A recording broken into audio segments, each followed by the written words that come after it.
आवाज नहीं आ रही सोनू। और लगातार हम और आप देख रहे हैं कि स्पीकर ऑन नहीं चल रहा है। आप पहले करेक्ट स्पीकर स्पीकर हेलो भाई। अरे स्पीकर तो मुख्यमंत्री जी का टिकट घोषित हो गया। इतने करीब नहीं बैठना चाहिए था आपको।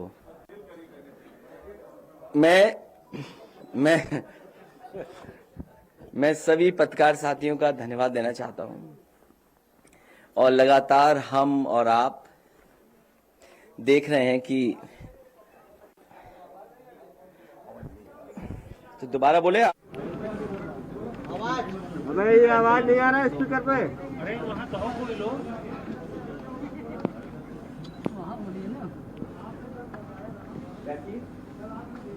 ये ऑडियो नहीं आ रहा है सही ऑडियो कि जब भी पार्टी कार्यालय आए तो जो प्रोटोकॉल है कोविड प्रोटोकॉल को पूरी ईमानदारी से फॉलो करें। जहां हम लोग फॉलो कर रहे हैं वहीं हमें सभी कार्यकर्ताओं से अपील करता हूं एक बार फिर, क्योंकि चुनाव बहुत महत्वपूर्ण है। इस प्रोटोकॉल के बहाने भारतीय जनता पार्टी ये भी साजिश कर सकती है कि जहां समाजवादी पार्टी के वोट ज्यादा हों एम्बुलेंस खड़ी कर दें। नौगांव सादात का जब चुनाव था मैंने बहुत करीब से देखा था कि जहां जहां समाजवादी पार्टी का वोट था वहां पर एम्बुलेंस और पुलिस को लगा दिया गया था। जैसे ही कोई बाहर निकलता था लाठी मारते थे, अपमानित करते थे या फिर दबाव बनाते थे कि वोट डालने न जाएं, और अगर डालने जाओगे आप तो आपके खिलाफ कार्रवाई हो जाएगी। इसलिए मैं सभी समाजवादी पार्टी कार्यकर्ता नेताओं से अपील करता हूं कि जो चुनाव आयोग ने गाइडलाइंस दी हैं उन गाइडलाइंस का पालन करें। प्रोटोकॉल जो भी है कोविड प्रोटोकॉल को पूरा माने। आज हमारी पार्टी कार्यालय में नोटिस की दे दिया गया है, सुना है मेरे आने के बाद तुरंत उसको दीवार पे चिपका दिया गया। मैं जैसे ही पार्टी कार्यालय में घुसा हूं मैं देख रहा था रास्ते में बहुत बड़े पैमाने पे पुलिस चली आ रही थी। मुझे लगा कि शायद हमारी सुरक्षा बढ़ा दी गई है, लेकिन जब मैं पार्टी कार्यालय के अंदर आ गया तो किसी ने मुझे खबर दी है कि आपके पार्टी कार्यालय पे नोटिस को चिपका दिया गया है। तो इसलिए मैं सभी कार्यकर्ताओं से नेताओं से कहूंगा कि घर रहें, अपने मोहल्ले में रहें, अपनी विधानसभा में रहें। हम लोग लगातार संपर्क कर करके जानकारी भी हासिल कर रहे हैं, परिस्थितियों के हिसाब से पूरी जानकारी कर रहे हैं और बहुत जल्दी टिकट घोषित हो जाएंगी। आपको यहां आने की जरूरत नहीं है। हो सकता है टिकट की सूची ना आए, वैसे ही ए और बी फॉर्म दे दिए जाएं, क्योंकि कोविड प्रोटोकॉल का फॉलो करना है। अगर कोविड प्रोटोकॉल को फॉलो नहीं करेंगे तो कहीं ना कहीं आपके ऊपर प्रश्न लगेगा। जहां तक सवाल चुनाव लड़ने का है, कभी कहते थे कि मथुरा से लड़ेंगे, कभी कहते थे अयोध्या से लड़ेंगे, कभी कहते थे प्रयागराज से लड़ेंगे, कभी कहते थे देवबंद से लड़ेंगे। मुझे खुशी है इस बात की कि भारतीय जनता पार्टी ने पहले ही उन्हें अपने घर भेज दिया। हालांकि वो कल से गोरखपुर में हैं, टिकट पहले बुक कराई थी उन्होंने 11 तारीख की। अब मुझे लगता है कि गोरखपुर में ही उन्हें रहना पड़ेगा। अब गोरखपुर से वापस आने की उन्हें जरूरत नहीं है। उनको बहुत बहुत बधाई। आपको क्या लगता है अखिलेश जी, गोरखपुर का जो फैसला है इसके पीछे की वजह क्या है? ये आपके चैलेंज को काउंटर करने वो भारतीय जनता पार्टी के सदस्य नहीं है, इसलिए उन्हें घर भेज दिया है।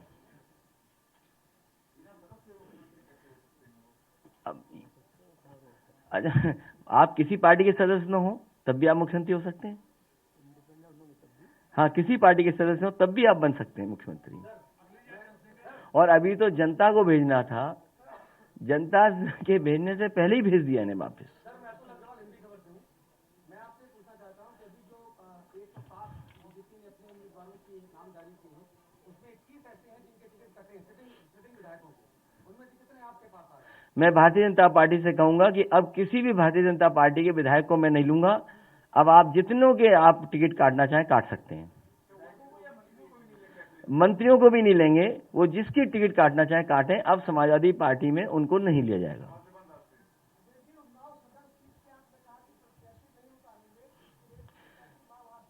ये आजकल के ज़माने में जो सोशल मीडिया और व्हाट्सएप यूनिवर्सिटी से जो क्रिएट होते हैं मैसेजेस, उसी की तरह से एक मैसेज क्रिएट किया गया है। नहीं, हमारी पार्टी ने नहीं ऐसा फैसला लिया।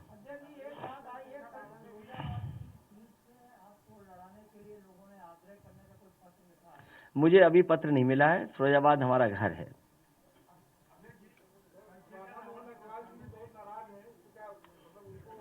हाँ, एक गुंजाइश छोड़ सकते हैं। हाँ, ये ठीक आया सवाल इधर से। हाँ, एक के लिए अभी जरूरत है हमें, क्योंकि अतुल अग्रवाल जी ने पूछा था, इधर से दूसरे अग्रवाल का नाम ले दिया, तो ठीक है।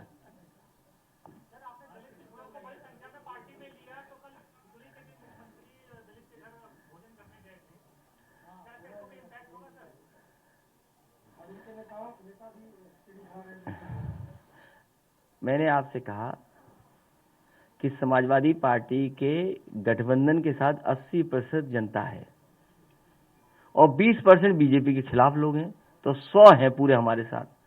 साफ होने जा रही है भारतीय जनता पार्टी इस बार उत्तर प्रदेश से।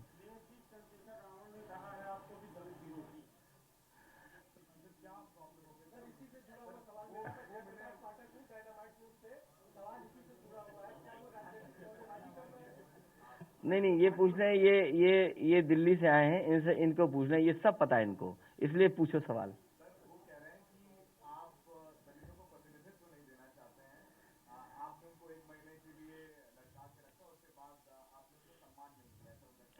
समाजवादी पार्टी से जो भी उन्होंने बात की, मैंने उसी समय आरएलडी से बात कर करके रामपुर मनिहारन वाली सीट छोड़ दी और साथ ही साथ गाजियाबाद भी सीट मैंने दी। 2 सीटें पूरी दे दी गई थी। उसके बाद उन्होंने किसी को फोन मिलाया। अब वो फोन किससे बातचीत हुई ये मैं नहीं जान सकता। और उसके बाद वो आए कि मेरा संगठन मेरे खिलाफ है, मैं चुनाव नहीं लड़ सकता हूं और मैं चुनाव नहीं लड़ूंगा, ये बात हुई थी। लेकिन अब वो फोन किसका था, किसकी साजिश थी, इसीलिए मैंने कहा कि आज के बाद अब समाजवादी पार्टी में दूसरे दलों को नहीं लिया जा सकता एक्सेप्ट वन।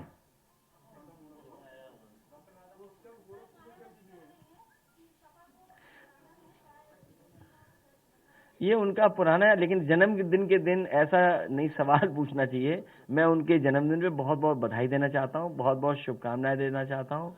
उनका स्वास्थ्य बेहतर रहे। और जो बात आपने कही सब जानते हैं। सर, आप कह रहे हैं कि आपकी सरकार बनेगी, जाहिर तौर पर मुख्यमंत्री आप होंगे, कितने उप मुख्यमंत्री होंगे? क्योंकि अब बहुत चर्चा हो रही है कि 5 मर्डर की गोली दी गई है, वो भी गोली दी गई है। अरे, आपने अपनी ही बात कह दी, फिर मैं क्या कहूँ? जब जवाब दे दिया आपने तो फिर मैं क्या बोल सकता हूँ? नहीं, आपका सवाल मुझे समझ में नहीं आया। जब आपने सवाल ही ये किया कि गोली दे दी गई है, राजनीति में गोली थोड़ी दी जाती है। राजनीति में तो भरोसा किया जाता है एक दूसरे पर। देखिए, डिप्टी सीएम कोई पोस्ट नहीं है, और इस तरह जो डिप्टी सीएम 2 आपने देखे, एक स्टूल वाले डिप्टी सीएम और दूसरा उन्होंने अपनी जिंदगी भर कूड़ा और तमाम नालों की सफाई में समय गुजारा। क्या लखनऊ साफ हो गया उनके डिप्टी सीएम बनने से? क्या लखनऊ स्मार्ट सिटी बन गया? लेकिन एक सच था, मुख्यमंत्री उन्हें बनना चाहिए था, लेकिन बाबा मुख्यमंत्री ने बनने नहीं दिया उन्हें। मैं कई मौकों पर कहा और सदन में भी मैंने उनसे कहा कि आपने कूड़ा और इसका जो जिम्मेदारी निभाई थी वो तक तो पूरी नहीं कर पाए, तो काहे के डिप्टी सीएम फिर? ये जो गोमती का किनारा है नदी, आप में से बहुत सारे लोग लखनऊ रहते हैं, 900 मीटर अगर जुड़ गया होता तो देश का सबसे बेहतरीन रिवर फ्रंट होता। और ये एग्जाम्पलरी काम किया था समाजवादियों ने। इसलिए समाजवादी पार्टी जहां लोगों को जोड़ रही है, हम अपने लोगों को थोड़ा पीछे करके दूसरों को साथ ला रहे हैं और जोड़ने का काम कर रहे हैं। इसीलिए समाजवादी पार्टी लगातार पॉजिटिव पॉलिटिक्स कर रही है। हम नेगेटिव पॉलिटिक्स नहीं करते हैं। समाजवादी पार्टी प्रोग्रेसिव पॉलिटिक्स कर रही है। और ये जो लोग कह रहे हैं कि 80-20, ये वो लोग हैं जिन्होंने अपने 4.5 साल के कार्यकाल में बिजली के कारखाने का नाम नहीं रट पाए। जो लोग अपने बिजली के कारखाने का नाम नहीं रट पाए, उन्हें इस बात की तकलीफ है कि समाजवादी पार्टी ने क्यों फैसला लिया कि 300 यूनिट बिजली फ्री देंगे, किसानों को फ्री सिंचाई देंगे, लैपटॉप डिस्ट्रीब्यूशन होगा। इसलिए समाजवादी पार्टी प्रोग्रेसिव पॉलिटिक्स और अपने प्रोग्रेसिव मैनिफेस्टो के साथ जनता के बीच में जाएगी। और जहां तक जोड़ने का सवाल है, समाजवादी पार्टी की कोशिश रहेगी कि हर वर्ग के लोगों को जोड़ें, हर वर्ग के लोगों को साथ लाएं, कम से कम दिखे कि हाँ, समाजवादी पार्टी के साथ सब लोग खड़े हैं। इसीलिए अपने लोगों को पीछे करके मैंने दूसरी पार्टी के नेता और बड़े बड़े मंत्रियों को साथ लाने का काम किया। आपने कल कहा था और आज भी कह रहे हैं कि 80% पहले से भी 20% में भी काफी आगे। अभी एक उसी से जुड़ा हुआ मेरा सवाल है कि आपने कहा कि भारतीय जनता पार्टी की किसी विधायक को नहीं देंगे, मगर क्या भारतीय जनता पार्टी के गठबंधन में शामिल कोई दल आपसे जोड़ना चाहेगा? तो क्या अब आप गुंजाइश है? अब हमारे पास गुंजाइश नहीं है। अब हम चुनाव में चले गए हैं, A-B फॉर्म बढ़ चुके हैं, बहुत पार्टी आगे बढ़ चुकी है और बहुत त्याग किया है पार्टी की टिकटों को। बहुत पार्टी की टिकटों का मैंने त्याग किया है, तब जाकर के जोड़ पाए। इसलिए त्याग कर करके हम लोग उनको साथ लाने का काम कर रहे हैं। बहुत सी चीजों को भुला करके हम लोग साथ ला रहे हैं। अखिलेश जी आपने अभी प्रोग्रेसिव पॉलिटिक्स कर रहे हैं, लेकिन एक सवाल खड़ा हो रहा है, आपने जो नाहिद हसन, हाजी यूनुस मतन भैया, इनको जो टिकट दिए हैं आपके गठबंधन ने, बाहुबली, दबन, कंट्रोवर्शियल हिस्ट्री सीटा, इस तरह के नाम जुड़े हुए हैं, तो इनको भी टिकट देने की मजबूरी क्यों पड़ गई? हम लोगों ने तो मुख्यमंत्री जी से सीखा, उन पर बहुत सारे मुकदमे थे, न जाने कितने मुकदमे उनके पास थे, उनके ऊपर न जाने कितने मुकदमे थे।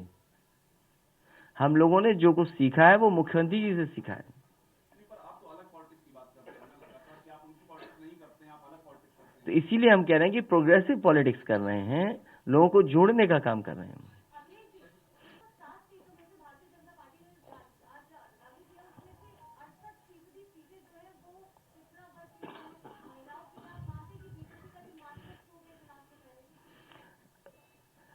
भारतीय जनता पार्टी वैसे हिट विकेट हो चुकी है, रन आउट हो चुकी है, वो पवेलियन से बाहर जा चुके हैं।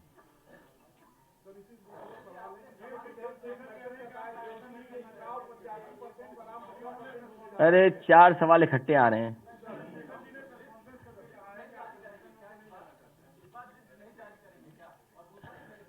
लिस्ट जारी हो जाएगी और मैनिफेस्टो भी बहुत जल्दी आएगा। मैनिफेस्टो बहुत जल्दी लेकर के आऊंगा और समाजवादी पार्टी का मैनिफेस्टो प्रोग्रेसिव होगा और कोशिश की जा रही है कि जिस तरीके से 2012 में बहुत ही प्रोग्रेसिव उत्तर प्रदेश का इंफ्रास्ट्रक्चर कैसे बेहतर हो, उत्तर प्रदेश में स्वास्थ्य सेवाएं कैसे बेहतर हो, मेडिकल फैसिलिटीज बेटर कैसे हों, एजुकेशन कैसे बेटर हो, और आज के हिसाब से एजुकेशन के साथ साथ ट्रेनिंग अच्छी हो, और वहीं सोशल स्कीम्स कैसे हों, समाजवादी पेंशन जैसी एक शानदार अच्छी स्कीम जहां महिलाओं की मदद की जा रही थी, उनके सम्मान के लिए मदद हो रही थी, उससे कोशिश करके उससे बेहतर स्कीम लाने का काम मैनिफेस्टो के माध्यम से होगा।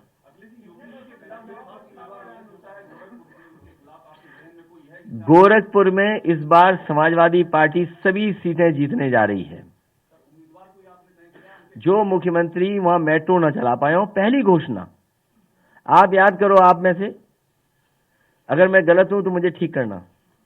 जिस समय मुख्यमंत्री जी झांसी पहुंचे, उन्होंने कहा कि सरकार बन गई है, मेट्रो होगी और गोरखपुर में मेट्रो होगी।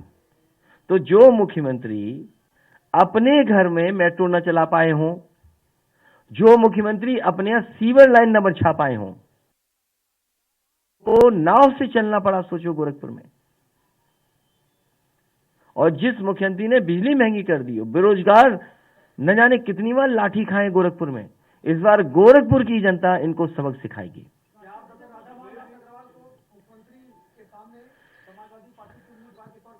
नहीं, अभी तो कोई बात ही नहीं ऐसी। अभी तो मैं आपसे बात कर रहा हूं, मुझे तो आपके आने से पहले मुझे पता लगा कि उन्हें गोरखपुर से लड़ाया जा रहा है, और मैं तो ये मानता हूं कि भारतीय जनता पार्टी ने उन्हें घर पहले ही भेज दिया। अभी तो जनता को भेजना था उन्हें घर।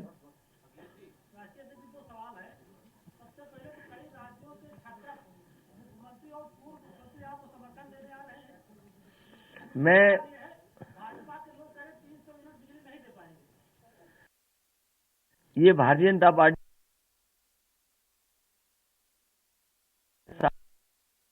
तो जनता को भेजना था उन्हें। राष्ट्रपति को सवाल है, सबसे पहले तो कई राज्यों के खासकर मुख्यमंत्री और पूर्व मुख्यमंत्री आपको समझ कि वो बिजली की जो बन रही थी उसको भी पूरा नहीं किया।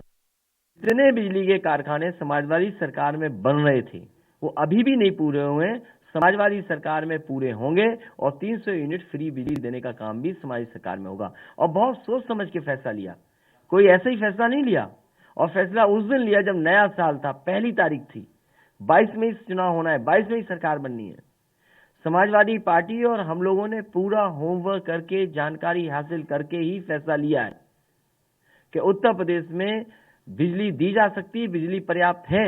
और आदमियों ने काम किया। आप ललितपुर चले जाइए, बिजली के कारखाने किसने बनाए, सोलर एनर्जी के प्लांट किसने लगाए। आप महोबा में चले जाइए, सोलर के प्लांट किसने लगाए। जालौन उरई में चले जाइए, प्लांट किसने लगाए। आप बना उस समय के आए थे और उन्होंने उसका उद्घाटन किया था। तो वो और जितना समाजवादियों ने काम किया, आप ललितपुर चले जाइए, बिजली के कारखाने किसने बनाए, सोलर एनर्जी के प्लांट किसने लगाए।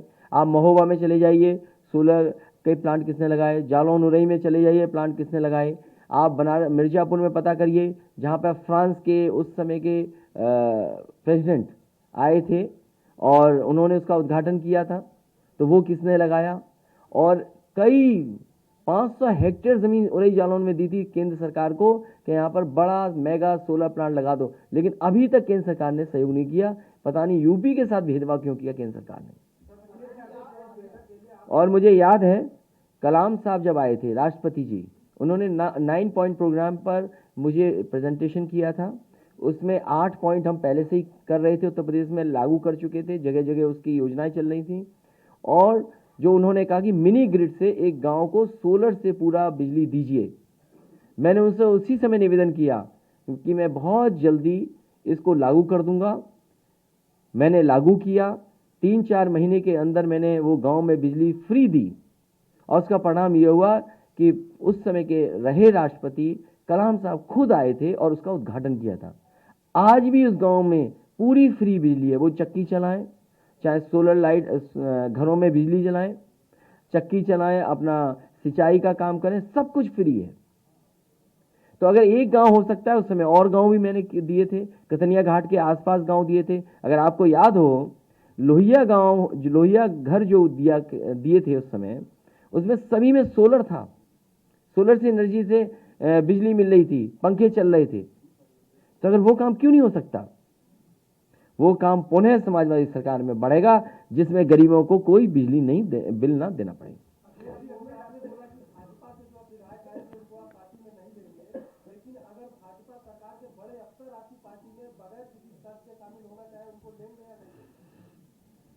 ऑफिसर तो भाजपा के ऑफिसर नहीं है, ऑफिसर बदल जाते हैं समय के हिसाब से।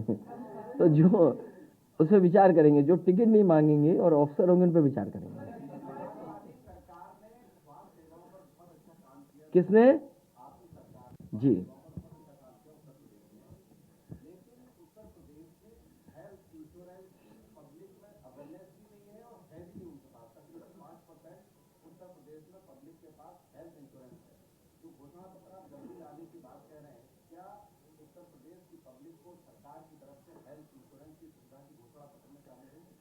इंश्योरेंस एक दूसरा सवाल है, लेकिन सरकारी अस्पताल या ऐसी संस्थाएं प्राइवेट भी हों जहां गरीब को फ्री इलाज मिल जाए। समाजवादी पार्टी की कोशिश होगी कि उत्तर प्रदेश में ज़्यादा से ज़्यादा गरीबों को फ्री इलाज मिले, उसको किसी भी दवाई, जांच और बड़ी से बड़ी बीमारी में पैसा न दे पड़ना पड़े। और इंश्योरेंस दूसरा विषय है।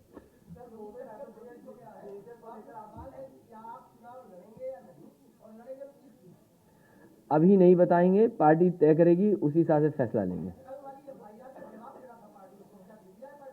मुझे ये नहीं पता है कि समाजवादी पार्टी कार्यालय में धारा 144 कब लागू हुई थी, तो इसका क्या जवाब दें हम, जब हमें ये नहीं पता था कि यहाँ धारा 144 लागू है। अगर धारा 144 लागू है तो आज फिर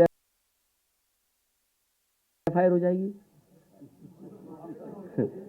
आप और हम सब बैठे हैं यहाँ पर।